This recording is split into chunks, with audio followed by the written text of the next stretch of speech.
بسم اللہ الرحمن الرحیم، ایک آیت، اس کا کمال ہی اور ہے، اس کے راز ہی اور ہیں، اس کے اسرار ہی اور ہیں۔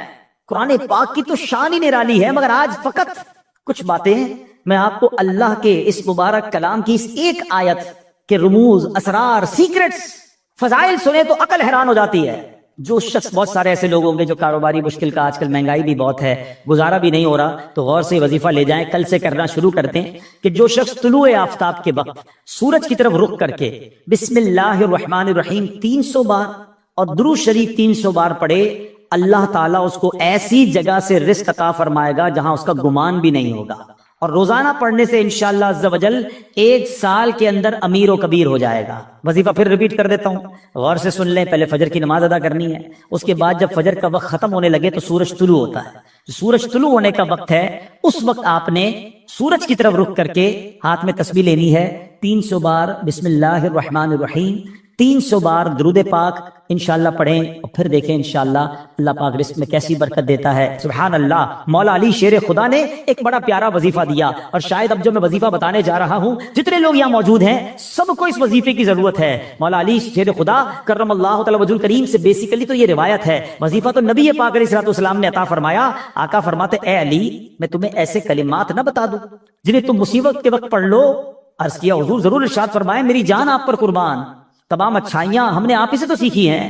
پیارے آقا علیہ الصلوۃ والسلام نے فرمایا جب تم کسی مشکل میں پھنس جاؤ اس طرح پڑھو، بسم اللہ الرحمن الرحیم ولا حول ولا قوت الا باللہ العلی العظیم، بس اللہ پاک اس کی برکت سے جن بلاؤں کو چاہے گا دور فرما دے گا۔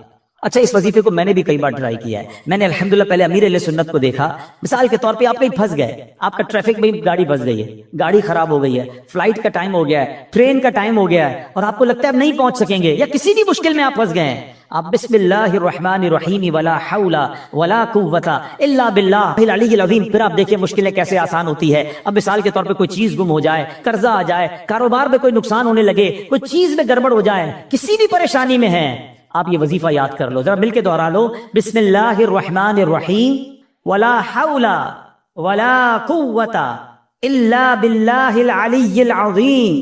تو یہ بڑے کمال کا وظیفہ ہے۔ اچھا، اب بیماری کی، بہت ساری بیماریوں کا علاج ہے، آخری بیان کے اینڈ میں 1-2 باتیں تاکہ تعویذ وظیفہ بھی مل جائے، آپ کو فائدہ رہے گا۔ ایک شخص کو بخار آ گیا تو حضرت شیخ فقی ولی عمر بن سعید رحمۃ اللہ تعالی کی ان کی عیادت کے لیے آئے، جاتے ہوئے ایک تعویذ عنایت فرمایا کہ آپ کھول کر مت دیکھنا۔ ان کے جانے کے بعد اس نے تعویذ پہنا تو بخار فوراً چلا گیا، اس سے رہا نہیں گیا، اسے تعویذ کھولا کہ ایسا کیا لکھا کہ یوں بخار چلا گیا، تو اس میں بسم اللہ الرحمن الرحیم لکھا تھا۔ دل میں وسوسہ آیا تو یہ تو کوئی بھی لکھ سکتا ہے، ابھی عقیدت میں کمی آئی تو فوراً بخار بڑھنا شروع ہو گیا۔ ٹیسٹ کرتے نا لوگ، اللہ والوں کا بھی ٹیسٹ کرتے ہیں، ایسے بھی لوگ ہیں۔ ابھی اس نے سوچنا شروع کیا تو بخار بڑھ گیا، پھر حضرت کی بارگاہ میں دوڑا گیا کہ حضور معاف کر دیں، میں نے تو جو ہے وہ تعویذ کھول دیا تھا، تو آپ تو اللہ والے تھے، آپ نے دوبارہ تعویذ لکھ کر دیا۔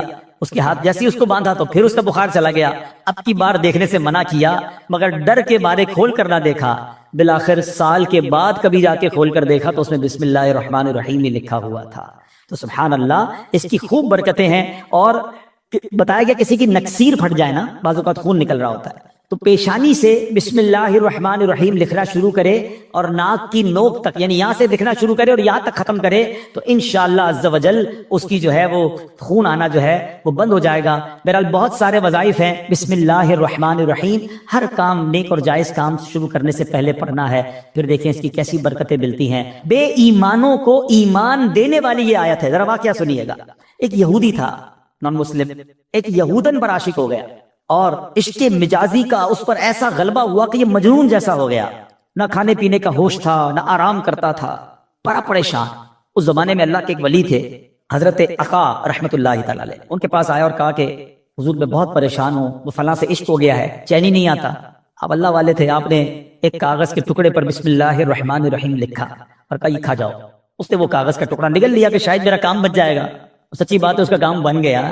ہوا یہ کہ جیسے ہی اس نے کاغذ کو نکلا نا، اس کے دل کی دنیا ہی بدل گئی، ایمان کی مٹھاس ملنے لگی، اور اس کے دل میں نور ظاہر ہو گیا، عورت کے عشق کو چھوڑا، اور کہتا حضور بس اب مجھے کچھ اور نہیں چاہیے، جس رب کا نام اندر گیا ہے اب کلمہ پڑھائیے، مجھے مسلمان کر دیجئے۔ صرف بسم اللہ الرحمن الرحیم کاغذ پہ لکھا ہوا پیٹ میں جاتا ہے۔ اب اس یہودن کو پتہ چل گیا کہ میرا عاشق تو مسلمان ہو گیا ہے. وہ بھی حضرت کی بارگاہ میں آئی اور کہا کہ میں ہی وہ عورت ہوں کہ جس کے عشق میں وہ مبتلا تھا، وہ مسلمان ہو گیا ہے. اب مجھے خواب میں روزانہ کوئی کہنے والا کہتا ہے کہ اگر تجھے جنت میں اپنا ٹھکانہ دیکھنا ہے نا تو جا اور حضرت عطا کے پاس جا، تجھے اپنا جنت میں ٹھکانہ دکھائیں گے. تو حضرت میں آپ کے پاس آئی ہوں، بتائیے جنت کہاں ہے؟ حضرت عطا نے کہا کہ جنت کا ارادہ ہے تو پہلے تجھے اس کا دروازہ کھولنا پڑے گا نا. جنت میں جانا ہے تو ڈور اوپن کر. تو وہ کہتی جنت کا دروازہ میں کیسے کھولوں؟ فرمایا بسم اللہ الرحمن الرحیم پڑھ. آپ نے فرمایا جنت کا دروازہ کھولنا ہے نا، بسم اللہ الرحمن الرحیم پڑھ. جیسے ہی اس نے بسم اللہ الرحمن الرحیم پڑھا دل میں نور بڑھنے لگ گیا. کہتی حضور بس اب مجھے اسلام میں داخل کیجئے. اس نے کلمہ پڑھا اور بسم اللہ شریف کی برکت سے وہ بھی مسلمان ہو گئی. اسی رات جب وہ نو مسلم خاتون جو ہے رات کو سوئی تو خواب پہ جنت میں داخل ہوئی.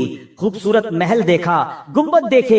ایک گنبد پر لکھا تھا بسم اللہ الرحمن الرحیم لا الہ الا اللہ محمد الرسول اللہ. عورت نے یہ الفاظ پڑھے تو کسی پکارنے والے نے کہا اے پڑھنے والی، اللہ پاک نے یہ سب تجھے عطا فرما دیا ہے.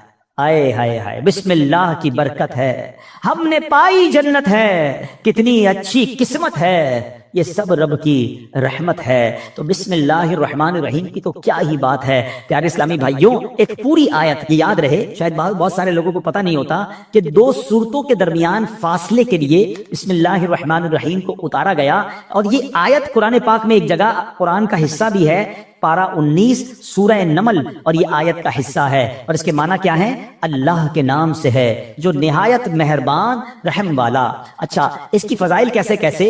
اس صحابی رسول حضرت جابر بن عبداللہ رضی اللہ تعالیٰ عنہ فرماتے ہیں کہ جب بسم اللہ شریف نازل ہوئی نا تو بادل مشرق کی طرف دوڑے، بادل مشرق کی سمت دوڑے، ہوائیں رک گئیں، سمندر کو جوش آ گیا، چوپایوں نے غور سے سننے کے لیے اپنے کان لگا دیے، اور شیطانوں کو آسمان سے پتھر مارے گئے. اور اللہ پاک نے فرمایا مجھے میری عزت و جلال کی قسم، جس چیز پر بسم اللہ الرحمن الرحیم پڑھی گئی میں اس میں برکت دوں گا. کاروباری لوگ بیٹھے، برکت چاہیے نا، کاروبار میں، رزق میں، معاملات میں بسم اللہ کو تھام لو. سبحان اللہ. واقعہ ہے ایک شرابی کا، اور اس شرابی کی زندگی میں ایک ایسا ٹرننگ پوائنٹ آیا جس نے اس کی زندگی کو بدل کر رکھ دیا اور کہاں پہنچا دیا. بہت امیزنگ اسٹوری ہے. ماجرا یہ تھا کہ وہ شرابی شراب کے نشے میں دھت کہیں جا رہا تھا. راستے میں ایک کاغذ پر نظر پڑی. ماشاءاللہ یہاں قرآن پڑھنے والے، پڑھانے والے، اپنی دکانوں پر بھی ماشاءاللہ مدرسہ لگانے والے موجود ہیں. تو آج قرآن پاک کی صرف ایک آیت کی فضیلت کی میں نے بات کرنی ہے. پورے قرآن کی شان تو نرالی ہے، ایک آیت میں کیا کچھ ہے اس سے اندازہ ہوگا کہ پھر رب کے کلام میں کتنی عظمتیں ہیں. تو وہ جو شراب کے نشے میں دھت جا رہے تھے انہوں نے دیکھا کہ ایک کاغذ کا ٹکڑا پڑا ہے اور اس پر بسم اللہ الرحمن الرحیم لکھا ہوا ہے. اب اس کو خیال آیا کہ میرے رب کا نام زمین پر، ادب کا خیال آیا، عزت کا خیال آیا کہ یہ نہیں ہونا چاہیے. حالانکہ وہ غلط کام کر رہے تھے، شراب میں تھے، مگر عطر خریدا، اس کاغذ کے ٹکڑے کو صاف کیا، اسے عطر لگایا اور بلند جگہ پر رکھا. اس کے بعد وہ اپنے کام میں مگن ہو گئے. اسی رات ایک بزرگ کو خواب میں زیارت ہوئی کہ جاؤ میرے اس بندے کو جا کر کہو کہ تم نے میرے نام کو پاک اور صاف جگہ پر رکھا، بلند جگہ پر رکھا، ہم تمہارے نام کو بھی بلند کریں گے. اب بزرگ اس بندے کو جانتے تھے کہ وہ تو شرابی ہے. شرابی کے لیے یہ پیغام کیسے ہو سکتا ہے؟ تو کہتے لگتا ہے خواب میں کوئی غلط فہمی ہوئی، دوبارہ سو گئے. دوبارہ سوئے تو پھر دوسری بار یہی پیغام. پھر سوچا نہیں اس بندے کے لیے پیغام نہیں ہو سکتا. تیسری بار خواب میں یہی پیغام دیا گیا. اب وہ بزرگ تلاش کرنے نکلے کہ وہ کدھر ہے شراب پینے والا. ڈھونڈتے ڈھونڈتے جب پتا چلا اس وقت بھی وہ شراب کی محفل میں ہی بیٹھے ہوئے تھے. آواز دی کہ باہر آئیے.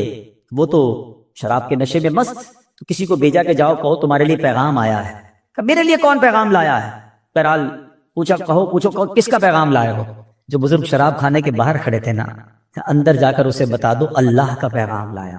اب جب یہ سننا تھا تو جھرجھری سی آ گئی. کھڑے ہوئے، باہر آئے، اور جب یہ بات بزرگ نے بتائی کہ مجھے تو نہیں پتا تم نے کیا کیا ہے، 3 بار خواب میں مجھے یہ کہا گیا کہ تمہیں بتا دوں تم نے رب کے نام کو جو تعظیم کی ہے، بسم اللہ الرحمن الرحیم کو معطر کیا، اسے بلند جگہ پر رکھا ہے، مجھے یہ پیغام ملا ہے کہ تمہیں بھی تمہارے نام کو بلندی دی جائے گی، تمہیں عزت اور مرتبہ دیا جائے گا. جب یہ سنا کہ میں شراب کے نشے میں دھت اور میرا رب مجھ پہ اتنا مہربان، اس بندے نے توبہ کی، اللہ سے معافی مانگی اور عبادتوں میں لگ گئے.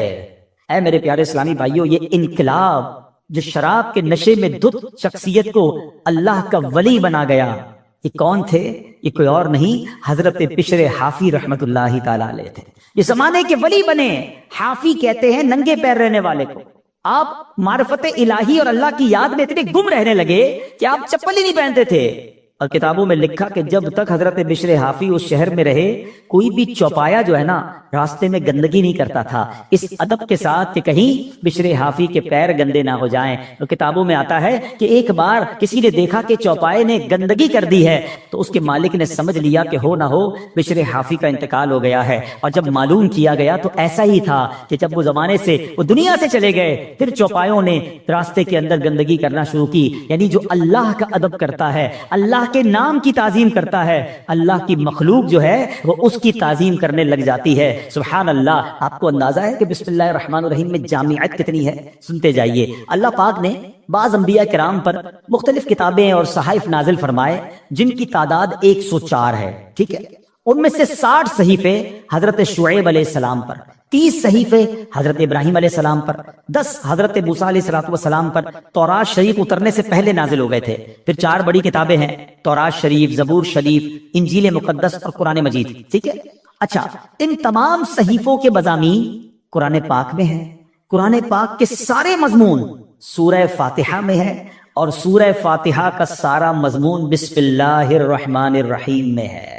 اور سنو، بسم اللہ الرحمن الرحیم کا سارا مضمون بسم اللہ کے حرف با میں موجود ہے اور اس کے معنی کیا ہے؟ بی کان ما کان و بی یکون ما یکون. یعنی جو کچھ بھی ہے مجھ یعنی اللہ پاک ہی سے ہے اور جو کچھ ہوگا مجھ یعنی اللہ پاک سے ہی ہوگا. اللہ اکبر. یہ کمال ہے بسم اللہ الرحمن الرحیم کا کہ تمام صحیفوں اور قرآن مجید کا نچوڑ اس کے اندر موجود ہے. اور سبحان اللہ، بسم اللہ کے فضائل کتنے. امام فخر الدین رازی رحمت اللہ تعالی فرماتے ہیں بسم اللہ الرحمن الرحیم کے 19 حروف ہیں.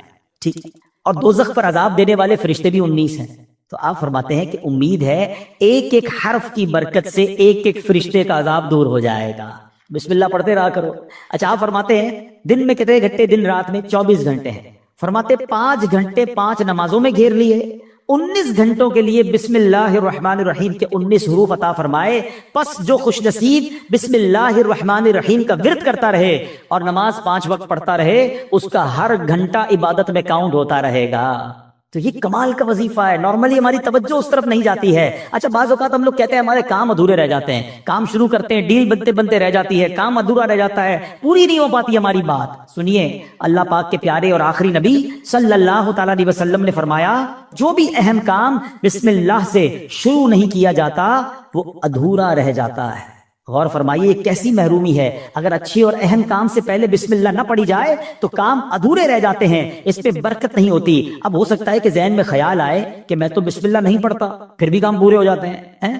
اس کا جواب یہ ہے کہ کام کا بظاہر پورا ہو جانا اور بات ہے اور اس میں برکت کا نہ ہونا اور. مثلا کسی نے بغیر بسم اللہ کے کھانا کھایا، کھانا پیٹ میں بھی گیا، پیٹ بھر بھی گیا، لیکن اب اس میں برکت اسے حاصل نہیں ہوگی، کھانا پوری طرح ہضم نہیں ہوتا یا بعض اوقات جزو بدن نہیں بنتا. بہت ساری جناب اس میں پرابلم رہتی ہیں. تو بہرحال ہمیں جو ہے بسم اللہ شریف کا ورد کرنا چاہیے. اور ایسے ایسے واقعات اس کے فضائل میں کتابوں میں لکھے. امیر اہل سنت نے اپنی شورۂ آفاق کتاب فیضان سنت میں ایک کمال کا واقعہ لکھا کہ ایک مبلغ جو ہے، ایک داعی جو ہے بسم اللہ کے فضائل بیان کر رہے تھے. ایک غیر مسلم عورت بھی بیٹھی تھی. لڑکی نے سنا کہ بسم اللہ کی اتنی فضیلت ہے. اب اس نے جناب اسلام قبول کر لیا. اب اس کی زبان پر ہر وقت بسم اللہ رہتا تھا. تو اب جو اس کا والد تھا نا، غیر مسلم تھا، وہ بڑا غصے میں آیا، طرح طرح کی تکلیفیں دینے لگا کہ کسی طرح اپنی بیٹی کو جو ہے وہ تکلیف دے کر اسلام سے پھیر لے، اور اگر نہیں مانتی تو اب اس پر کوئی الزام لگائے تاکہ یہ قتل کر دی جائے. تو لڑکی کا باپ جو بادشاہ کا وزیر تھا، ایک دن اس نے شاہی مہر والی انگوٹھی اپنی بیٹی کو رکھنے کے لیے دی. بیٹی نے انگوٹھی لی اور بسم اللہ الرحمن الرحیم کہہ کر انگوٹھی پہلے وصول کی، بسم اللہ الرحمن الرحیم پڑھ کر، اور اس کے بعد اس نے بسم اللہ الرحمن الرحیم پڑھ کر جیب میں ڈال دی. رات کو جب وہ سوئی تو والد نے انگوٹھی جیب سے نکالی اور دریا میں ڈال دی کہ اب صبح جب انگوٹھی نہیں ہوگی اس کو پکڑا دوں گا اور یہ ماری جائے گی. تو اب جیسے ہی وہ انگوٹھی دریا میں ڈالی، اللہ کا کرنا ایسا ہوا کسی مچھلی نے وہ انگوٹھی کو نگل لیا. صبح کو ایک شکاری نے جال ڈالا، اتفاق سے وہی مچھلی جال میں آ گئی. اس نے لا کر وہی مچھیرے نے اسی وزیر کو وہ مچھلی لا کے تحفے میں دی. وہ وزیر جو ہے اپنی بیٹی کو مچھلی دیتا ہے کہ بیٹی اس کو پکاؤ. تو بیٹی نے بسم اللہ الرحمن الرحیم پڑھ کر جو ہے وہ مچھلی کو کھولا، اس کو چاک کیا، اندر وہی انگوٹھی موجود، پھر بسم اللہ پڑھی اور انگوٹھی اپنے پاس رکھ لی۔ والد صاحب نے ناشتے کے بعد کہا بیٹی وہ انگوٹھی کدھر ہے؟ بسم اللہ پڑھ کر وہ انگوٹھی واپس کر دی کہ یہ انگوٹھی واپس آ گئی۔ اللہ اکبر! اب باپ حیران کہ یہ کیسے ہوا؟ تو اس نے کہا میں نے تو کوئی بھی کام جو بھی کیا اللہ کے نام سے شروع کرتی گئی، رب نے مشکل سے نکال دیا۔ ہمارا پرابلم یہی ہے، ہم بہت ساری فضول باتیں کرتے ہیں، اللہ کا ذکر نہیں کرتے، اللہ کا نام نہیں لیتے۔ اپنے ہر جائز کام سے پہلے بس عادت بنا لو، بسم اللہ الرحمن الرحیم، بسم اللہ الرحمن الرحیم، پھر آپ اس کی انشاءاللہ برکتیں دیکھیں گے۔ سبحان اللہ! یہ جو ہم کھانا کھاتے ہیں نا، اس کے بارے میں آتا ہے کہ کھانے سے پہلے پیارے آقا علیہ الصلوۃ والسلام فرماتے ہیں کہ جس کھانے پر بسم اللہ نہ پڑھی جائے وہ کھانا شیطان کے لیے حلال ہو جاتا ہے، یعنی بسم اللہ نہ پڑھنے کی صورت میں شیطان اس کھانے میں شریک ہو جاتا ہے۔ ایک بار کیا ہوا کہ حضرت ابو ایوب انصاری فرماتے ہیں کہ ہم نبی پاک کے ساتھ حاضر تھے، کھانا پیش کیا گیا، ابتدا میں بڑی برکت ہو رہی تھی کھانے میں، اور تھوڑی دیر ہوئی تو بڑی بے برکتی شروع ہو گئی۔ تو ہم نے عرض کی یا رسول اللہ صلی اللہ تعالی علیہ وسلم ایسا کیوں ہوا؟ تو نبی پاک علیہ الصلوۃ والسلام نے فرمایا ہم سب نے کھانا کھاتے وقت بسم اللہ پڑھی تھی، مگر ایک شخص تھوڑی دیر کے بعد آیا اور بغیر بسم اللہ پڑھے کھانے میں شامل ہو گیا، اس کے ساتھ شیطان نے بھی کھانا کھانا شروع کر دیا۔ تو کھانے کی بے برکتی بھی بغیر بسم اللہ کے ہوتی ہے۔ اچھا، پھر بی بی عائشہ صدیقہ فرماتی ہیں کہ جب کوئی شخص کھانا کھائے تو اللہ پاک کا نام لے، یعنی بسم اللہ پڑھے، اور اگر نہیں پڑھ سکا، شروع میں پڑھنا بھول گیا، تو پھر یوں کہے بسم اللہ اولہ و آخرہ، تو انشاءاللہ اس کی برکت سے وہ جو بے برکتی والا معاملہ ہے وہ بھی دور ہو جائے گا۔ اچھا، اب وہی والی بات کہ حفاظت کیسے ہوتی ہے بسم اللہ سے۔ ایک مرتبہ صحابی رسول حضرت خالد بن ولید رضی اللہ تعالیٰ، کچھ مجوسی آئے آتش پرست، کہا میں ایسی کوئی نشانی بتائیں، اگر آپ اسلام سچا مذہب ہے تو کوئی ایسی نشانی بتائیں کہ ہم اسلام کی حقانیت کو مان لیں۔ تو حضرت خالد بن ولید نے زہر قاتل منگوایا اور بسم اللہ الرحمن الرحیم پڑھ کر اسے پی لیا۔ بسم اللہ کی برکت سے آپ پر اس زہر نے اثر نہیں کیا۔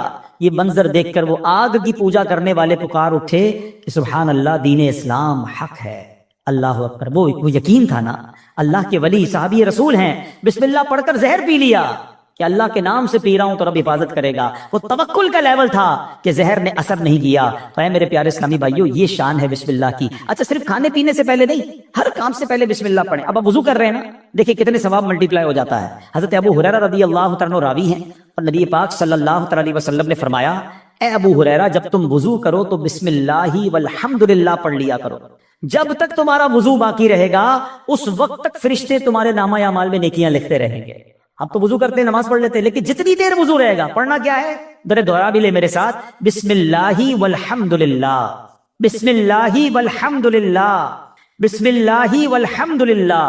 اچھا، تفسیر نووی میں ایک اور جگہ کہاں بسم اللہ پڑھنا ہے، کہتے جو شخص کسی جانور پر سوار ہوتے وقت بسم اللہ اور الحمدللہ پڑھ لے تو اس جانور کے ہر قدم پر اس سوار کے حق میں ایک نیکی لکھی جاتی رہے گی۔ آپ جانور پر سواری نہیں کرتے، گاڑی میں بیٹھتے ہوئے پڑھ لیں بسم اللہ اور الحمدللہ، پھر پوری دعا بھی پڑھ لیں سبحان الذی سخر لنا، اگر وہ یاد ہے نہیں تو کم از کم بسم اللہ اور الحمدللہ ضرور پڑھ لے۔ اسی طرح جو کشتی میں سوار ہوتے وقت بسم اللہ اور الحمدللہ پڑھ لے، جب تک وہ اس میں سوار رہے گا اس کے لیے نیکیاں لکھی جاتی رہیں گی۔ ثواب کا میٹر ہے مگر ہم پڑھتے نہیں ہیں۔ اگر یہی ہمیں کوئی کہے کہ جناب آپ اپنی گاڑی میں بیٹھے اور بسم اللہ اور الحمدللہ پڑھ لیں، آپ آج کا پیٹرول فری ہو جائے گا، تو بندہ پھر بغیر بسم اللہ الحمدللہ پڑھے گا تو کبھی بھی نہیں بیٹھے گا۔ وہ صحیح ہے، دنیا کا نفع بتاؤ مولوی صاحب، میں آپ کو آخرت کا نفع، نیکیوں کا نفع، ہر قدم پر ثواب کی آپ کو بشارتیں سنا رہا ہوں، تو پلیز اس وظیفے کو تھام لیجئے۔ اور ایک اور بات، اپنے بچوں کو بھی بسم اللہ کی عادت ڈالیں، یہ اللہ کو اتنا پسند ہے۔ آئے حیدر واقعہ سنیے گا، حضرت عیسیٰ علیہ السلام جو ہے ایک قبر کے پاس سے گزرے، آپ اللہ کے نبی تھے، اللہ نے ایسی نگاہ دی تھی کہ آپ نے دیکھ لیا کہ قبر میں عذاب ہو رہا ہے۔ کچھ عرصے کے بعد آپ پھر وہاں سے گزرے تو قبر میں جو ہے وہ نور کی کرنیں ہیں، عذاب دور ہو گیا۔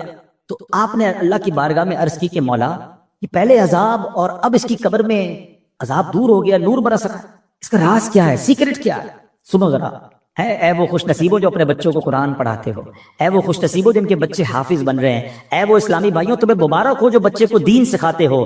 باپ گناہگار، قبر میں عذاب ہو رہا تھا، اللہ کی طرف سے ارشاد ہوا جب یہ انتقال کیا نا اس بندے نے، بڑا گناہگار تھا، اس کی وجہ سے عذاب ہو رہا تھا، لیکن جب اس کا انتقال ہوا اس وقت اس کی وائف جو تھی پریگننٹ تھی، امید سے تھی، اس کے انتقال کے بعد لڑکا پیدا ہوا۔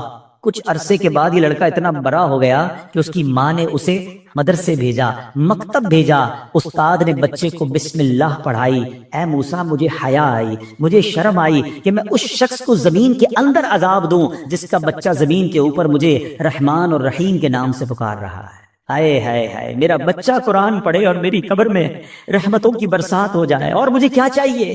خدا را اپنے بچوں کو قرآن پڑھاؤ۔ ہم لوگ آج لگ گئے، دوڑ میں لگ گئے، جناب فلاں یونیورسٹی، فلاں کالج، فلاں ڈگری، فلاں پی ایچ ڈی، فلاں software. We are not against, ہم دعوت اسلامی والے دنیا کی پڑھائی کے خلاف نہیں ہیں، لیکن دنیا کے پیچھے اتنا تو مت بھاگو نا کہ ہم اپنے دین کو ہی بھول جائیں، ہمارے بچوں کو قرآن ہی نہ آئے، ہمارے بچے حدیث ہی نہ جانے، ادب ہی نہ جانے۔ آج جناب بہت زیادہ ہم آگے دنیا کی طرف چلے گئے۔ میں 2-3 ایگزامپل دیتا ہوں، اگر آپ کو لگتا ہے ایسا نہیں ہے تو کبھی گھر میں ڈنر پر بیٹھے ہو، بچے ساتھ ہو، فیملی ساتھ ہو، ایک چھوٹا سا ٹیسٹ لو نا اپنے بچوں اور فیملی کا۔ چلو بچوں آج ایک چھوٹا سا ایک ٹیسٹ لیتے ہیں، وہ انٹرسٹ بھی لیں گے، بیٹا جاؤ کاپی پینسل لے کر آ جاؤ، ٹھیک ہے؟ ان کو کہیں بیٹا پہلے صفحے پہ لکھو کہ تمہیں کتنے کرکٹرز کے نام یاد ہے۔ ہو سکتا ہے کسی کا بیٹا یہ بھی کہے کہ ابا جان صرف نام لکھنے ہیں، آگے ریکارڈ بھی لکھنے ہیں، وہ بھی یاد ہوتے ہیں، ٹھیک ہے؟ اچھا بیٹا اگلے صفحے پہ لکھو کہ مزید کتنے اداکاروں کے نام یاد ہیں۔ معاذ اللہ، تو شاید 2-3 صفحے بھر دیے جائیں گے، گلوکاروں کے نام، سیاستدانوں کے نام 4-5 صفحے بھر گئے ہوں گے۔ اب پوچھنا بتاؤ کتنے نبیوں کے نام یاد ہیں، کتنے صحابہ کے نام اگلے صفحے پہ لکھو، اس کے اگلے صفحے پہ بیٹا لکھو کتنے ولیوں کے نام یاد ہیں۔ چھوٹا سا ٹیسٹ آپ کو بتا دے گا ہم کدھر جا رہے ہیں، ہمارے بچے کدھر جا رہے ہیں۔ ایک بات یاد رکھنا، میرا بیٹا میرے مرنے کے بعد گوگل، یاہو، فیس بک، واٹس ایپ، ٹویٹر، انسٹاگرام کھول کر ایصال ثواب نہیں کرے گا، اگر اسے قرآن پڑھنا آتا ہوگا تو وہ مجھے ایصال ثواب کرے گا۔ اپنے بچے کو قرآن سکھائیے، قرآن کی تعلیم دیجیے، اور پھر سبحان اللہ کچھ لوگ کیا کرتے ہیں اپنے بچوں کو دین سے دور کرتے ہیں، اور تھوڑے دنوں بعد جب بچہ جوان ہوتا ہے تو سر پکڑ کے رو رہے ہوتے ہیں کہ بچہ میرا ادب نہیں کر رہا، بچہ جناب بڑا عجیب عجیب باتیں کرنے لگ گیا۔ ہمارے پاس آتے لوگ، ہم پتہ غلطی کرتے ہیں۔ واللہ آپ اپنے بچے کو دین کے حوالے کر دو، جب وہ دین پڑھے گا تو دین اس بچے کو آپ کے حوالے کر دے گا۔ قرآن کہے گا ماں باپ کا ادب کرو، انہیں اف نہ کہنا۔ نبی پاک کی حدیث پڑھے گا تو وہاں سکھایا جائے گا کہ محبت سے اپنے ماں باپ کو دیکھو گے تو جنت کا ثواب ہے۔ ارے وہ اونچی آواز میں آپ سے بات نہیں کرے گا کہ ماں باپ ناراض ہو گئے، تو نبی پاک نے فرمایا جس کے ماں باپ راضی اس سے اس کا رب راضی، جس سے ماں باپ ناراض اس سے اس کا رب ناراض۔ تو پتہ یہ چلا بچہ دیندار بن گیا تو انشاءاللہ میرا بھی با ادب بن جائے گا، بچہ میرا بھی فرما بردار بن جائے گا۔ اگر میں نے اپنے بچے کو دین سے دور کیا تو کبھی وہ میرے ہی آگے کھڑا ہو جائے گا۔ دنیا میں ایک دستور سا بن گیا ہے، سب کے لیے نہیں کہتا مگر میجورٹی ایسا دیکھا گیا کہ جب بچہ دنیا میں ترقی کرتا ہے نا تو ماں باپ کو ڈر لگتا ہے کہ کہیں بچے کو برا نہ لگ جائے، بڑا افسر ہے، بڑا جناب نام والا ہے، بڑی ڈگری والا ہے، سب کے لیے نہیں کہہ رہا ہے، ماں باپ ڈرتے ہوئے بات کرتے ہیں کہ جناب برا نہ لگ جائے۔ اور جب بچہ دین میں بڑا ہو جاتا ہے نا، عالم بن جائے، مفتی بن جائے، تو اب اس عالم اور اس مفتی کو ڈر لگتا ہے کہ کہیں میرے ماں باپ ناراض نہ ہو جائے۔ یہ فرق سمجھو۔ تو اپنے بچے کو قرآن پڑھائیے، دین سکھائیے، یہ بچہ آپ کا نیک بن گیا نا، خدا نہ خواستہ اگر میرے گناہوں کی سبب اگر کوئی گڑبڑ قبر میں ہو بھی گئی نا تو نیک اولاد کی دعا، نیک اولاد کا عمل جو ہے وہ انشاءاللہ مغفرت کا ذریعہ بن جائے گا۔ تو اپنی اولاد کو اپنے لیے ہمیں صدقہ جاریہ بنانا ہے۔ اب سوچو بسم اللہ الرحمن الرحیم میں اتنی برکت ہے تو پورے قرآن کا کیا عالم ہوگا۔ مبارک ہو انہیں جو قرآن پاک پڑھنے والے ہیں، پڑھانے والے ہیں۔ آپ کو ایک اور فضیلت سنا دوں، دنیا میں آپ نے بہت پیارے پیارے پھل دیکھے ہوں گے، فروٹس، اور تقریباً سبھی کو فروٹس پسند ہوتے ہیں۔ کئی پھلوں کا ذکر قرآن مجید میں بھی موجود ہے، اور دنیا میں جائیں ٹریول کریں تو ہر ملک کی ایک خاص بات ہوتی ہے کہ فلاں پھل جو ہے وہ فلاں ملک میں پایا جاتا ہے۔ مگر آج جس قسم کے پھل کی میں بات کرنے جا رہا ہوں، ایسا پھل شاید دنیا میں آپ نے کہیں نہیں دیکھا ہوگا۔ مسلمانوں کے چوتھے خلیفہ مولا کائنات حضرت علی المرتضیٰ شیر خدا کرم اللہ تعالی وجہ الکریم فرماتے ہیں کہ اللہ پاک نے جنت میں ایک درخت پیدا فرمایا ہے۔ اب وہ درخت کیسا ہے؟ فرمایا جس کا پھل سیب سے بڑا، انار سے چھوٹا، مکھن سے زیادہ نرم اور شہد سے بھی میٹھا ہے۔ سائز بھی بتائی گئی، نرم کیسا ہے اور ذائقہ کیسا ہے، اور سبحان اللہ خوشبو کیسی، فرمایا مشک سے بھی زیادہ خوشبودار ہے۔ پھل میں یہ تو دیکھا جاتا ہے نا ذائقہ کیسا ہے، اس کی سافٹنس، اور پھر اس کے بعد جو ہے اس کی خوشبو کیسی ہے۔ تو اب یہ ملے گا کس کو؟ لیکن فرماتے ہیں درخت ایسا ہے کہ اس کی شاخیں تر موتیوں کی ہیں، تنے سونے کے ہیں، اور پتے زبرجد کے ہیں۔ ہائے ہائے، یہ درخت بھی دیکھنے والا، پھل بھی دیکھنے والا، منہ میں پانی آ رہا ہے۔ اب ملے گا کس کو؟ سنو، مولا علی شیر خدا کرم اللہ تعالی وجہ الکریم فرماتے ہیں اس درخت کا پھل وہی کھا سکے گا جو نبی پاک صلی اللہ تعالی علیہ وسلم پر کثرت سے درود پاک پڑھنے والا ہوگا۔ آئے ہائے ہائے، سبحان اللہ سبحان اللہ، یہ ہے درود پاک۔ وہ تو نہایت سستا سودا بیچ رہے ہیں جنت کا، وہ تو نہایت سستا سودا بیچ رہے ہیں جنت کا، ہم مفلس کیا مول چکائیں اپنا ہاتھ ہی خالی ہے۔ اللہ اکبر، درود پاک تو جنت میں لے جانے والا وظیفہ ہے۔ بلکہ میں ایک بات کہوں کہ ذرا ایک بار کبھی اکیلے میں بیٹھ کر اگر آپ سے میں سوال کروں کہ آپ کیا چاہتے ہیں، آپ کی ڈیزائرز کیا ہیں، آپ کی خواہشیں کیا ہیں، نوٹ کریں۔ دنیا میں کیا چاہیے ایک مسلمان کی حیثیت سے، مرتے وقت آپ کیا چاہتے ہیں، اچھا قبر میں کیا چاہتے ہیں، اور جب محشر کے دن اٹھیں تو وہاں آپ کیا چاہتے ہیں، ایک بار لکھ لیں اس کو۔ اب میں آپ کو کئی حدیثوں کا نچوڑ پیش کرنے جا رہا ہوں، بہت ساری حدیثیں ہیں، اس کا عطر پیش کر رہا ہوں، اور غور سے سنتے جائیے، اور ہو سکے تو ہر جملے کے بعد سبحان اللہ کہتے جائیے، طبیعت ہری بھری ہو جائے گی۔ اگر آپ چاہتے ہیں کہ آپ کے کاروبار میں رزق میں برکت ہو جائے تو درود پاک پڑھیے۔ آپ چاہتے ہیں آپ کی بیماری دور ہو جائے، آپ درود پاک پڑھیے۔ آپ چاہتے ہیں آپ کی ٹینشن دور ہو جائے، آپ درود پاک پڑھیے۔ آپ چاہتے ہیں آپ کی عزت میں اضافہ ہو جائے، آپ درود پاک پڑھیے۔ اور سنیں، آپ چاہتے ہیں مرتے وقت کلمہ نصیب ہو اور نبی پاک کا دیدار ہو جائے، آپ درود پاک پڑھیے۔ آپ چاہتے ہیں قبر میں نبی پاک کا جلوہ نصیب ہو جائے، آپ درود پاک پڑھیے۔ سنیے، محشر کے دن نبی پاک کے پرچم تلے اٹھنا چاہتے ہیں تو درود پاک پڑھیے۔ آقا کے پیچھے پیچھے جنت میں جانا چاہتے ہیں تو درود پاک پڑھیے۔ اور سنو سنو، نبی پاک کا دیدار کرنا چاہتے ہیں تو درود پاک پڑھیے۔ مدینے جانا چاہتے ہیں اور بار بار جانا چاہتے ہیں تب بھی درود پاک پڑھیے۔ اب مجھے بتاؤ، کچھ رہ گیا ہے اور کوئی چیز باقی رہ گئی ہے جو دنیا میں چاہیے تھی، مرتے وقت چاہیے تھی، مرنے کے بعد چاہیے تھی؟ کاروبار بھی اچھا ہو جائے، رزق میں برکت ہو جائے، ٹینشنیں دور ہو جائیں، ذلیل نہ ہوں، عزتیں بڑھ جائیں، کلمہ مل جائے، میں نبی پاک کا دیدار ہو، جب تک زندہ رہوں مدینے جاتا رہوں، اور خواب میں آقا کی زیارت بھی ہو جائے، پھر نبی پاک جنت میں ساتھ لے جائیں، پھر بچتا کیا ہے؟ کمال یہ ہے کہ ہر وہ خواہش جو میری ہے، اور میں نے اپنی طرف سے باتیں نہیں کی، ماشاءاللہ جو علماء بیٹھے ہیں، مبلغین بیٹھے ہیں، ان کو یاد آ رہا ہوگا کہ ہر جملے کے پیچھے کوئی نہ کوئی فضیلت حدیثوں میں اور روایتوں میں موجود ہے کہ یہ سب چیز نبی پاک نے بتائی ہوئی ہے کہ یہ کرتے جاؤ، درود پڑھتے جاؤ، تمہیں یہ بھی ملے گا، تمہیں یہ بھی ملے گا، تمہیں یہ بھی ملے گا۔ جبھی تو شاعر نے کہا نا، ہر درد کی دوا ہے صلی علی محمد، whatever calamity you have, whatever problem, کوئی مسئلہ ہے نا، بتا تو رہا ہوں کہ ہر درد کی دوا ہے صلی علی محمد، تعویذ ہر بلا ہے صلی علی محمد صلی اللہ علیہ وسلم۔ یعنی ہوا یہ، اس کا نچوڑ یہ، نتیجہ یہ نکلا کہ اگر ہم درود پاک پڑھنے والے بن جائیں اور کثرت سے پڑھنے والے بن جائیں تو پھر مشکل نہیں رہنی ہے انشاءاللہ۔ تو آئیے میں بھی نیت کروں اور آپ بھی نیت کریں۔ بعض اوقات آپ دکان پہ بیٹھے ہوتے ہیں، کاروبار پہ بیٹھے ہوتے ہیں، کوئی کام نہیں ہوتا۔ ہمارا پرابلم ہم یہ ہو گیا ہے، جب کوئی کام نہیں ہے تو ہمارے ہاتھ میں موبائل آ جاتا ہے، اور وہ موبائل اتنا بیزی کر دیتا ہے کہ پتہ ہی نہیں چلتا کہ آدھا گھنٹہ نکل گیا، گھنٹہ نکل گیا، 2 گھنٹے نکل گئے۔ اللہ کرے یہ مائنڈ سیٹ بن جائے کہ یہ وقت بہت قیمتی ہے، اگر فارغ بیٹھا ہوں دکان پہ تو میری تسبیح بار آنی چاہیے، موبائل کی جگہ تسبیح بار آنی چاہیے کہ چلو یار 313 بار درود پاک پڑھ لیتا ہوں، 100 بار کلمہ پاک پڑھ لیتا ہوں۔ اچھا موبائل اٹھانا ہی ہے تو یار کوئی کام نہیں تو 10 منٹ میں 12 منٹ میں سورہ یاسین نہ پڑھ، ایک سورہ یاسین پڑھوں گا 10 قرآن کا ثواب مل جائے گا۔ آپ سوچیں، کاروباری ہو نا تو بنو نا کاروباری کہ تھوڑی دیر میں کیا کیا کما سکتا ہوں، کتنی فضیلتیں کما سکتا ہوں۔ تو اللہ کرے اپنے وقت کا صحیح استعمال کرنے والے ہم بن جائیں اور میری اور آپ کی زبان ذکر و درود سے تر رہنے لگے۔ اچھا اس کا بینیفٹ یہ بھی ہوگا، آخرت میں تو اجر ملے گا، اللہ کی رحمت سے کاروبار پر بھی برکتیں نازل ہونا شروع ہو جائیں گی۔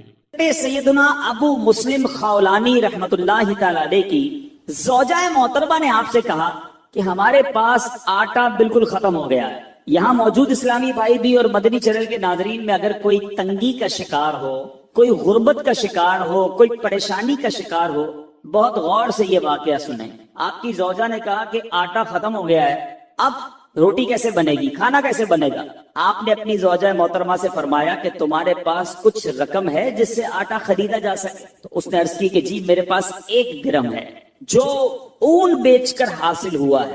آپ نے فرمایا لاؤ وہی درہم مجھے دے دو تو میں بازار میں جا کے آٹا لے آتا ہوں۔ آپ دکان پر آٹا لینے گئے، گھر میں 1 ہی درہم اور اس درہم کا بھی آٹا لینا ہے جس کا کھانا کھانا ہے۔ جب آٹے والے کی دکان پر پہنچے تو ایک فقیر وہاں آن پہنچا اور اس فقیر نے کہا کہ اے ابو المسلم خولانی، ایسا کرو یہ 1 درہم مجھے دے دو، مجھ پر صدقہ کر دو۔ آپ وہاں سے پلٹے، تھوڑا آگے گئے، دوسری دکان پر گئے، فقیر وہاں بھی آ گیا، کہنے لگا یہ 1 درہم آپ مجھ پر صدقہ کر دیں۔ فقیر پیچھے لگا رہا، آخر کار آپ نے وہ 1 درہم جو گھر سے لے کر آئے تھے آٹے کے لیے اس فقیر پر صدقہ کر دیا۔ ایمپٹی ہینڈڈ، خالی ہاتھ ہو گئے، سوچنے لگے اب گھر والوں کو کیا جواب دوں گا، اللہ کی راہ میں صدقہ تو کر دیا ہے، اب گھر واپس لوٹوں گا تو کیا بتاؤں گا، کھانے کے لیے انتظار میں ہے، آٹا لینے گیا ہوں، تو اب خالی تھیلا لے کر آئے تھے گھر سے، تو آپ نے لکڑی والے کی دکان پر گئے جو لکڑی کا کام کرتا ہے، کارپینٹر جو ہوتا ہے، اس کے پاس آپ نے دیکھا ہوگا برادہ پڑا ہوتا ہے، چورا بالکل، آپ نے اس تھیلے میں برادہ بھر لیا، اور تاکہ تھیلا بھر جائے، اب گھر گئے، دستک دی، تھیلا پکڑایا اور خود باہر فوراً باہر سے چلے گئے۔ میں منہ کیا دکھاؤں گا گھر والوں کو کہ چلو وہ تھیلا پکڑ کے اندر جائیں، اتنی دیر میں گھر سے دور چلا جاؤں، آپ دور چلے گئے۔ گھر والوں نے تھیلا کھولا تو اس میں نہایت عمدہ قسم کا آٹا موجود تھا، بڑا زبردست آٹا۔ گھر والوں نے روٹیاں بنائی، انتظار کر رہے ہیں کہ حضرت کب آئیں گے، اب آپ شرمندہ، آپ باہر گھوم رہے ہیں کہ وقت گزر جائے، گھر والے سو جائیں، وقت جو ہے وہ بھوک کا ٹائم تھوڑا گزر جائے، اب سارا دن گھر نہیں گئے، آپ کی زوجہ محترمہ انتظار کرتی رہی۔ اب آپ رات کو چپکے سے گھر میں داخل ہونے لگے کہ گھر والوں کی ڈانٹ بھی سننی ہے کہ ہم نے پیسے دیے تھے آٹا لانے کو، آپ لکڑی کا برادہ دے گئے، مگر ان کو نہیں پتا تھا اندر کہانی کچھ اور ہو گئی ہے۔ اب آپ کی فیملی انتظار کر رہی ہے کہ کب آئیں، بھوکے ہیں، ان کو اتنا اچھا ہمیں آٹا دے کر گئے، بہترین قسم کی روٹیاں بنی ہیں، آئے تو حضرت کو کھانا پیش کیا جائے۔ آپ چپکے سے گھر میں داخل ہوئے تو آپ کی زوجہ محترمہ فوراً سامنے آ گئی۔ اب آپ شرمندہ، مگر آپ کی زوجہ محترمہ بہترین قسم کی روٹیاں انہوں نے سامنے پیش کی۔ آپ حیران ہوئے کہ یہ کہاں سے آیا؟ تو آپ کی زوجہ نے کہا یہ اسی آٹے کی روٹیاں ہیں جو آپ لائے تھے۔ جب یہ سنا تو آپ کی آنکھوں میں آنسو آ گئے، آپ رونے لگے، اپنے پروردگار کا شکر ادا کیا کہ اس نے میری لاج رکھ لی اور مٹی کو عمدہ آٹے میں تبدیل فرما دیا۔ کیوں کرنا میرے کام بنے غیب سے حسن، کیوں کرنا میرے کام بنے غیب سے حسن، بندہ بھی ہوں تو کیسے بڑے کارساز کا۔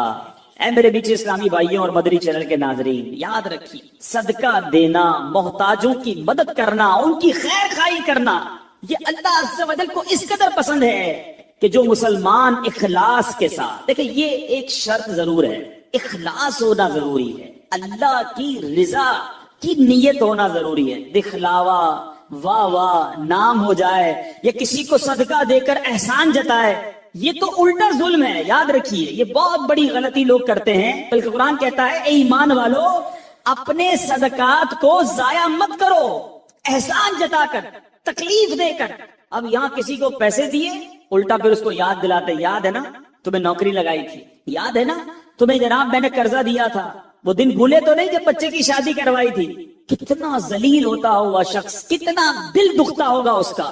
تو ذرا غور کیجئے میٹھے اسلامی بھائیوں، کبھی بھی کسی کی مدد کریں، احسان نہیں جتانا، اللہ کے لیے، اللہ کی رضا کے لیے کام کیا تو اخلاص کے ساتھ جو لوگوں کے دل خوش کرتے ہیں، سبحان اللہ، تو اللہ تبارک و تعالیٰ ایسے بندے کو محتاجی کے باوجود کسی کے آگے شرمندہ نہیں ہونے دیتا، بلکہ اس کی سوچ سے بڑھ کر نوازتا۔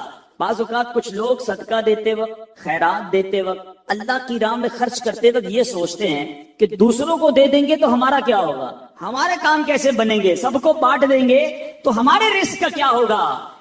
غور سے سنیے، حضرت سیدتنا اسماء رضی اللہ تعالی عنہا فرماتی ہیں نبی پاک علیہ الصلوۃ والسلام نے مجھ سے ارشاد فرمایا صدقہ و خیرات مت روکو۔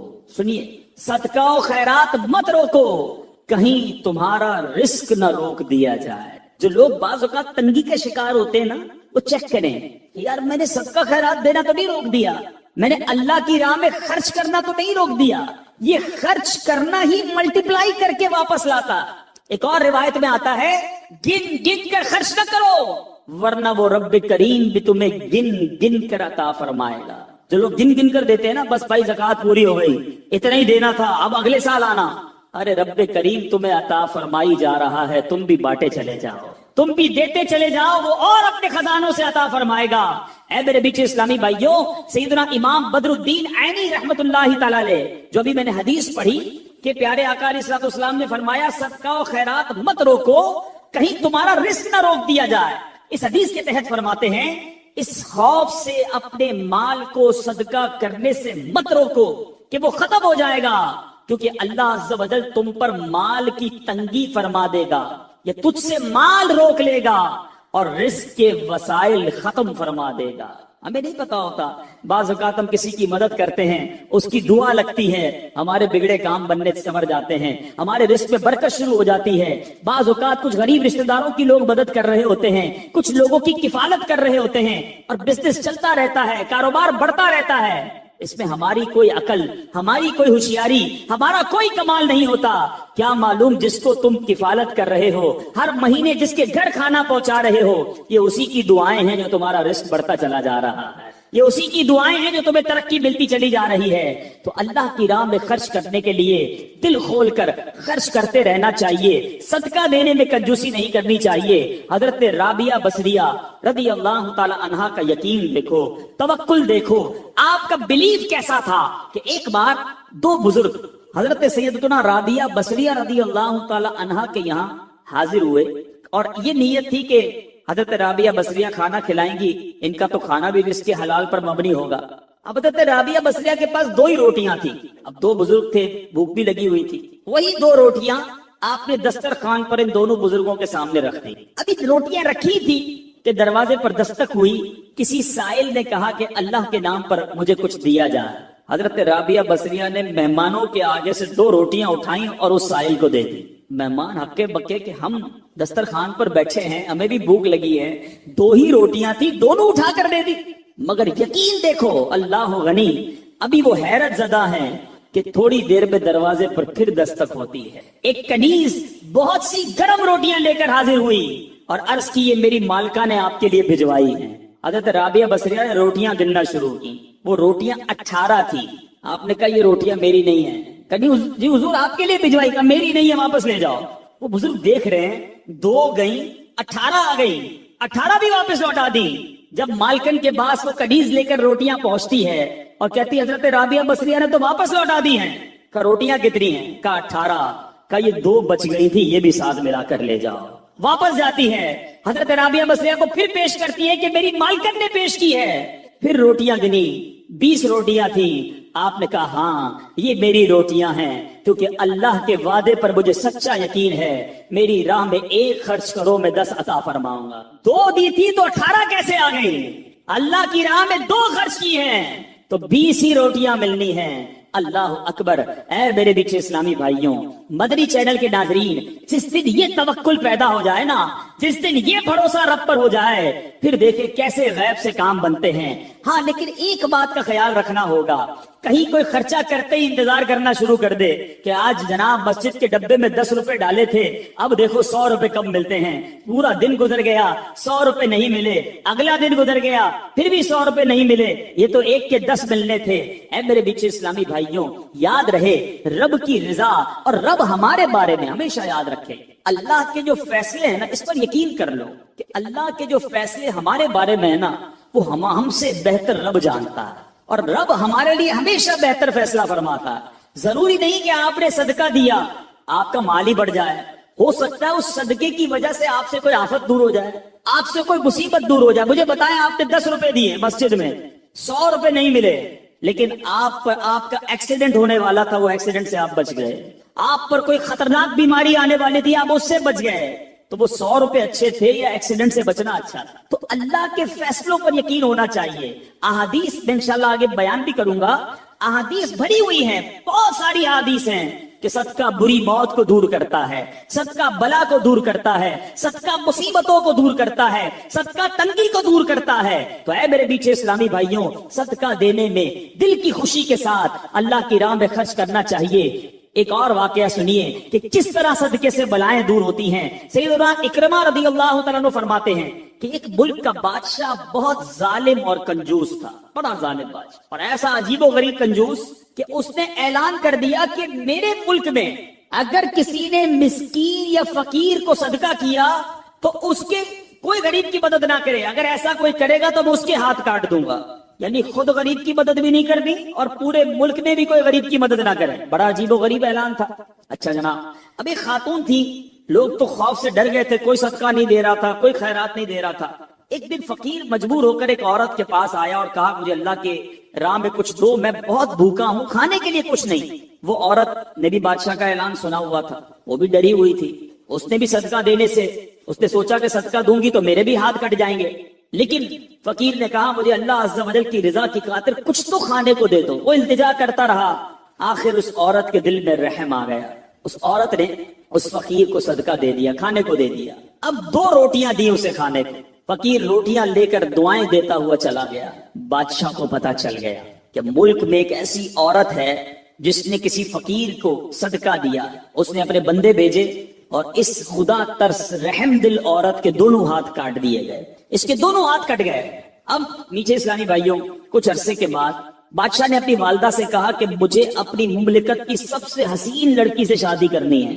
اس کی ماں نے جب معلومات کروائی تو پتا چلا پورے ملک میں ایک لڑکی سب سے زیادہ حسین ہے، مگر اس میں ایک خامی یہ ہے کہ اس کے دونوں ہاتھ نہیں ہیں۔ اس نے بادشاہ سے کہا، بادشاہ نے لڑکی کو دیکھا، اسے پسند آئی، اس سے شادی کر لی اور وہ عورت اب ملکہ بن گئی۔ جس نے 2 روٹیاں صدقہ کی، ہاتھ کٹ گئے، اب وہ بادشاہ کی زوجہ بن گئی، بڑی زندگی آرام سے گزرنے لگی۔ مگر ایک اور امتحان اس کی زندگی میں باقی تھا۔ پھر کیا ہوا کہ ایک مرتبہ، کیونکہ اور بھی اس کی بیویاں تھیں بادشاہ کی، نئی نویلی دلہن کے ساتھ بادشاہ بہت وقت گزارتا، بڑی نوازشات کرتا، دوسری جو بیویاں تھیں وہ حسد کرتی تھی۔ ایک مرتبہ بادشاہ طویل عرصے کے لیے ملک سے باہر گیا تو بادشاہ کی بیویوں کو اچھا موقع ملا، انہوں نے بادشاہ کو خط میں لکھا کہ تمہارے پیچھے تمہاری جو بیوی ہے، نئی دلہن جو ہے، وہ برے کام کرتی ہے، اس کا کردار اچھا نہیں۔ بادشاہ نے بغیر کسی تحقیق کے حکم دے دیا کہ میری بیوی کو اٹھایا جائے اور جنگل میں پھینک دیا جائے، محل سے نکال کر جنگل میں پھینک دو۔ اب وہ عورت جنگل میں پہنچ گئی، بیابان جنگل تھا، اس کا ایک بیٹا بھی ہو گیا تھا بادشاہ سے۔ اب اتنی دیر میں میرے پیچھے اسلامی بھائیوں، وہ عورت اس جنگل میں نہر میں پانی پینے کے لیے جھکی تو اس کے ہاتھ سے وہ بچہ بھی پانی میں گر گیا، زور زور سے رونے لگی، بچہ بھی پانی میں ہے، دونوں ہاتھ بھی نہیں ہیں، پکارے تو کسے پکارے؟ اچانک 2 خوبصورت نوجوان آئے، انہوں نے کہا کیوں رو رہی ہیں؟ کہا میرا بچہ پانی میں چلا گیا ہے۔ اس نے فوراً اس نوجوان نے آگے جا کر اس بچے کو پانی سے نکالا، کہا اور آپ کو کچھ چاہیے تو بتائیے، کوئی اور آپ کی خواہش ہو تو بتائیے، کچھ اور آپ دعا کرنا چاہیں تو۔ اس عورت نے کہا کہ میرے ہاتھ مجھے واپس مل جائیں۔ ان نوجوانوں نے دعا کی، اللہ تعالیٰ نے دونوں ہاتھ بھی اسے واپس کر دیے۔ اب وہ نوجوانوں نے اس عورت کو کہا کہ آپ جانتی ہیں ہم کون ہیں، ہم دونوں کون ہیں؟ تو عورت نے کہا میں تو نہیں جانتی، البتہ یہ معلوم ہے آپ کی برکت سے میرا بچہ بھی مل گیا، میرے ہاتھ بھی واپس آ گئے۔ وہ 2 نوجوان کہتے ہیں ہم تیری وہی 2 روٹیاں ہیں جو تو نے غریب سائل کو دی تھی۔ صدقہ اللہ کی راہ میں خرچ کرنا کب کہاں کام آتا ہے؟ اس عورت کو 2 روٹیوں کے بدلے 20 روٹیاں نہیں ملی، حضرت رابعہ بصریہ کو 20 روٹیاں ملی تھی۔ ہو سکتا ہے کوئی کیلکولیشن کرنے والا کہے یار میں 1000 روپے دوں گا 1 لاکھ روپے مل جائیں گے، نہیں ملے، مگر اس کو ہاتھ واپس مل گئے، بچہ واپس مل گیا۔ کیا معلوم مجھ پر اور آپ پر کوئی بلا آنے والی ہو، کوئی مصیبت آنے والی ہو، کوئی بیماری آنے والی ہو، اگر اللہ کی راہ میں صدقہ دیں، کسی غریب کی مدد کریں اور اس کے دل سے دعا نکلے اور اللہ کریم ہم سے وہ مصیبت کو ٹال دے تو اے میرے بیچے اسلامی بھائیوں، مدنی چینل کے ناظرین جو آج کورنگی میں مجھے سن رہے ہیں، بعض اوقات جب صدقہ اور خیرات کی بات آتی ہے تو بعض لوگوں کے ذہنوں میں یہ بات آتی ہے میں تو خود غریب ہوں، میں تو خود پریشان ہوں، میں تو خود نوکری کرتا ہوں، میں تو خود کرائے کے گھر میں رہتا ہوں، ارے میں صدقہ اور خیرات کیسے دوں؟ یہ غلطی ہے میرے بیچے اسلامی بھائیوں۔ یاد رکھیے اللہ تبارک و تعالیٰ کی بارگاہ میں اخلاص دیکھا جاتا ہے، رب کی بارگاہ میں کوانٹٹی نہیں کوالٹی دیکھی جاتی ہے۔ کوئی لاکھوں صدقہ کرے اخلاص نہیں، اس کے صدقے کا کوئی فائدہ نہیں۔ کوئی 1 روپیہ صدقہ کرے اور اللہ کی رضا کے لیے اخلاص کے ساتھ کرے، کیا معلوم وہی روپیہ اس کی مغفرت کا ذریعہ بن جائے۔ تو نیت بارگاہ الہی میں دیکھی جاتی ہے، یہ گویا اللہ سے کاروبار ہے۔ اس کو خرچ کرتے وقت دل میں ملال نہ لانا، اللہ نے تھوڑے دیے ہیں تھوڑے خرچ کرتے رہو، جب وہ زیادہ عطا فرمائے زیادہ خرچ کرتے رہو، اللہ کی راہ میں خرچ کرتے رہا کرو، وہ رب کریم تمہارا ملٹیپلائی کر کر بہت زیادہ بڑھا کر تمہیں عطا فرمائے گا۔ اے میرے بیچ اسلامی بھائیوں، قرآن مجید فرقان حمید میں صدقہ دینے والے، اللہ کی راہ میں خرچ کرنے والوں کے کیسے کیسے فضائل بیان ہوئے۔ سبحان اللہ. قرآن صدقہ کرنے والوں کی تعریف اور صدقہ کرنے کی ترغیب دیتے ہوئے کیا ارشاد فرماتا ہے؟ چنانچہ پارہ 27 سورہ حدید آیت نمبر 18 میں اللہ تبارک و تعالی فرماتا ہے ان المصدقین والمصدقات واقرضوا اللہ قرضا حسنا یضاعف لهم ولهم اجر کریم. ترجمہ کنز ایمان، بے شک صدقہ دینے والے مرد اور صدقہ دینے والی عورتیں اور وہ جنہوں نے اللہ کو اچھا قرض دیا ان کے دولے ہیں اور ان کے لیے عزت کا ثواب ہے. اسی طرح حدیثوں میں صدقے کے کیسے فضائل، اللہ اللہ. نبی پاک علیہ الصلوۃ والسلام فرماتے ہیں صدقہ برائی کے 70 دروازے بند کرتا ہے. پتہ نہیں کون کون سی برائی میرے پاس آنے والی ہو، میرے گھر میں کون کون سی برائی آنے والی ہو، صدقہ دیا اور وہ برائی کا دروازہ بند ہو جائے. پیارے آقا علیہ الصلوۃ والسلام فرماتے ہیں جو اللہ عز و جل کی رضا کی خاطر صدقہ کرے تو وہ صدقہ اس کے اور آگ کے درمیان آڑ بن جاتا ہے. جہنم کی آگ اور بندہ صدقہ دینے کے والے کے درمیان یہ پردہ ہو جائے گا، یہ آڑ بن جائے گا. نبی پاک علیہ الصلوۃ والسلام فرماتے ہیں صدقہ دو. اے بیماروں جو مجھے سن رہے ہو، جو یہاں بیمار بیٹھے ہیں، جن کے گھروں میں بیمار ہیں، جو مدری چینل کے ناظرین مجھے سن رہے ہیں، سنو میرے آقا علیہ الصلوۃ والسلام فرماتے ہیں صدقہ دو اور صدقے کے ذریعے اپنے مریضوں کا مداوا کیا کرو. بے شک صدقہ حادثات اور بیماریوں کی روک تھام کرتا ہے اور یہ تمہارے اعمال اور نیکیوں میں اضافے کا باعث ہے. سبحان اللہ. بیماریاں دور ہو جائیں، حادثے دور ہو جائیں. میں کہتا ہوں ساری دنیا کی دولت ہو ہمارے پاس اور اللہ نہ کرے کوئی ایسا ایکسیڈنٹ ہو جائے کہ نہ بندے کے پیر رہیں نہ ہاتھ رہیں اور معذور ہو جائے، پھر دولت کس کام کی؟ اللہ صحت دے، عافیت دے، حادثات سے بچائے، آفتوں سے بچائے. بے شک زندگی میں پیسے تھوڑے ہوں، اس سے بڑی کون سی نعمت ہے؟ تو اے میرے میٹھے اسلامی بھائیوں، اگر آپ حادثات سے بچنا چاہتے ہیں، بیماریوں سے بچنا چاہتے ہیں، آپ مصیبتوں سے بچنا چاہتے ہیں، صدقہ دینے کی عادت اپنائیں. صبح و شام صدقہ دینے کی عادت اپنائیں. نبی پاک علیہ الصلوۃ والسلام فرماتے ہیں صبح سویرے صدقہ کا ادا کرو. شام میں بھی دینا چاہیے، رات میں بھی دینا چاہیے، مگر صبح سویرے صدقہ دینے کی فضیلت کیا فرمائی آقا نے؟ صبح سویرے صدقہ دو کہ بلا صدقے سے آگے قدم نہیں بڑھاتی، بلا کو انٹرسپٹ کر دیتا ہے، بلا کو روک لیتا ہے صدقہ. ہمیں صدقہ دینا چاہیے. اے میرے بیچ اسلامی بھائیوں، اب کس طرح آفتیں دور ہوتی ہیں اس قدر واقعات ہیں کہ ایمان تازہ ہو جاتا ہے. حضرت سیدنا اکرمہ رضی اللہ تعالیٰ عنہ سے فرماتے ہیں نبی پاک علیہ الصلوۃ والسلام نے فرمایا، پیارے آقا کی حدیث، اور یہ حدیث میرے آقا فرماتے کہ ایک عورت کے منہ میں لقمہ تھا، عورت خود کھا رہی تھی، لقمہ تھا. اتنے میں سائل نے آواز لگائی تو اس نے وہ لقمہ سائل کو کھلا دیا. خود کھاتے کھاتے کسی کو کھلا دیا. یہ بھی بات سمجھنے والی ہے. اللہ کی بارگاہ میں صدقہ بالکل دینا چاہیے، خرچ کرنا چاہیے، مگر ہم کون سا خرچ کرتے ہیں؟ جو بچ گیا. کھانا بچ گیا، چلو بھائی کسی غریب کو کھلا دو. کپڑے پھٹنے والے ہو گئے، چلو کسی غریب کو دے دو. چھوٹے ہو گئے کپڑے، چلو کسی غریب کو دے دو. اچھا سردیاں آ گئی، اب گرمیاں آ گئی ہیں، کمبل پرانے پھٹ گئے، ہمارے گھر کے لیے نئے لینے، چلو یہ پھٹے ہوئے کمبل کسی کو دے دو. ایوری تھنگ، وہ تمام چیزیں جو میرے اور آپ کے استعمال میں نہیں، وہ اللہ کی راہ میں دینی ہے. اللہ کی راہ میں معاذ اللہ پھٹا پرانا ضائع ہونے والا گرا پڑا دینا ہے. میں یہ نہیں کہتا جو یہ دیتا ہے اس کو ثواب نہیں ملتا، مگر اپنے دل سے پوچھو.